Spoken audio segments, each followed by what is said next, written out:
முன்னாள் அமைச்சர் செந்தில் பாலாஜிக்கு ஜாமீன் வழங்கப்பட்டதை கோவை உக்கடம் பகுதியில் பிரியாணி வழங்கி போஸ்டர் ஒட்டி வரவேற்று கொண்டாடிய திமுகவினர். சட்டவிரோத பணப்பரிமாற்ற வழக்கில் முன்னாள் அமைச்சர் செந்தில் பாலாஜி கடந்த ஆண்டு கைது செய்யப்பட்டார். சுமார் 15 மாதங்கள் சிறையில் இருந்த அவர் பலமுறை ஜாமீன் வழங்க கோரி மனு தாக்கல் செய்தும் அவரது ஜாமீன் மனு நிராகரிக்கப்பட்டு வந்தது. இந்நிலையில் ஜாமீன் வழங்க கோரி உச்சநீதிமன்றத்தில் செந்தில் பாலாஜி மேல்முறையீட்டு மனுவை தாக்கல் செய்திருந்தார். அந்த மேல்முறையீட்டு மனு மீதான விசாரணையில் தற்பொழுது அவருக்கு ஜாமீன் வழங்கி உச்சநீதிமன்றம் உத்தரவிட்டுள்ளது.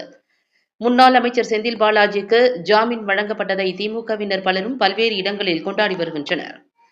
அதன் ஒரு பகுதியாக இன்று மதியம் 2 மணி அளவில் கோவை உக்கடம் பகுதியில் திமுக இளைஞர் அணியினர் பொதுமக்களுக்கு சிக்கன் பிரியாணி வழங்கியும் இனிப்புகள் வழங்கியும் பட்டாசு வெடித்தும் கொண்டாட்டத்தில் ஈடுபட்டனர்.